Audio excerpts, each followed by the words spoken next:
देखिए दोस्तों, क्या आपको पता है कि भारत के 7 राज्यों में जल्द ही एनआरसी लागू होने जा रही है। जी हाँ, मतलब अगर आपके पास पूरे दस्तावेज तैयार नहीं है तो आपको नागरिकता नहीं मिलेगी। जी हाँ, आप नागरिक नहीं है यहाँ के, आप नागरिक नहीं माने जाएंगे। नमस्कार, मैं हूँ आरती और स्वागत है आप सभी का हमारे यूट्यूब चैनल ट्रेंडिंग जीके में। तो आज हम इसी टॉपिक पे बात करने वाले हैं। जरा सोचिए, अगर आपका नाम उस लिस्ट में होगा या फिर आपको भी घुसपैठी कहकर बाहर कर दिया जाएगा तो आपको कैसा लगेगा।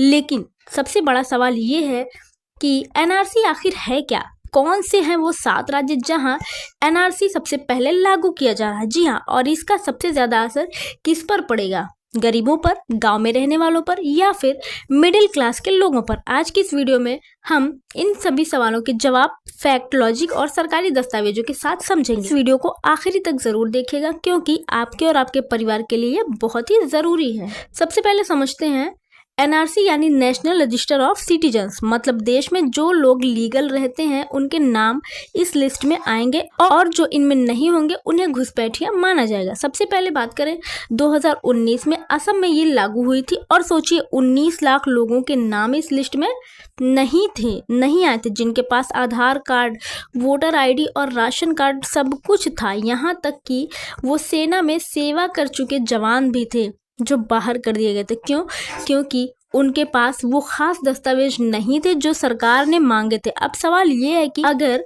ये सिर्फ असम में थी तो अब 7 राज्यों में क्यों आ रही है। तो 2025 की शुरुआत में गृह मंत्रालय की रिपोर्ट में कहा गया था कि इन 7 राज्यों में घुसपैठियों और आंतरिक सुरक्षा की समस्या ज्यादा है।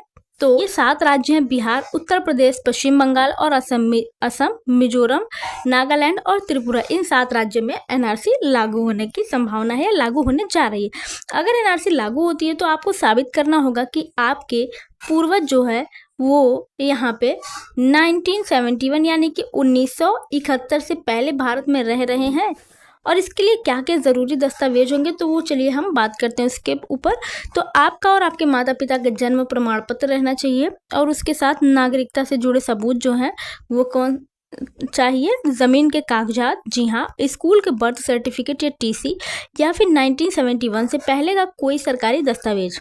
अब सोचिए, अगर एक गरीब किसान के पास ये कागजात नहीं है तो वो नागरिक कहलाएगा या सीधा असर सबसे ज़्यादा गरीबों और ग्रामीण इलाकों और मिडिल क्लास वाले लोगों पर ही पड़ेगा जिसके पास पूरे डॉक्यूमेंट नहीं है। और हाँ, 2024 के चुनाव के बाद कई राज्यों में इसकी तैयारियां तेज हो चुकी हैं। कुछ एक्सपर्ट मानते हैं कि ये सिर्फ राजनीति है, किसी खास समुदाय को टारगेट करने का तरीका है, लेकिन सरकार ये कहती है कि इसका मकसद सिर्फ और सिर्फ एक है, देश को सुरक्षित करना और घुसपैठियों को बाहर करना। तो क्या वाकई में एनआरसी से देश सुरक्षित होगा या फिर इससे नया संकट खड़ा होगा। अब आपके काम की बात है। अगर आप इन 7 राज्यों में से किसी एक भी राज्य में रहते हैं तो भविष्य में एनआरसी आने की संभावना है। तो ये 3 काम आप अभी कर लीजिए। कौन कौन से वो काम है, तो आप अपने परिवार के सभी सर्टिफिकेट का एक जगह इकट्ठा कर लीजिए और हाँ, पुराने कागजात जैसे जमीन के पेपर, माता पिता के आईडी प्रूफ और जन्म प्रमाण पत्र सुरक्षित रख लीजिए। तीसरी बात करें हम, अगर कोई डॉक्यूमेंट नहीं है तो आप अभी से बनवाना शुरू कर दीजिए क्योंकि बाद में समय बहुत कम मिलेगा और शायद आप अपनी नागरिकता नहीं साबित कर पाएं।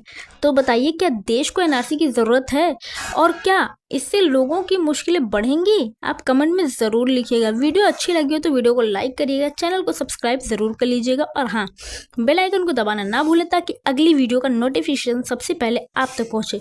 मिलेंगे आपसे अगली वीडियो में, तब तक के लिए जय हिंद, जय भारत।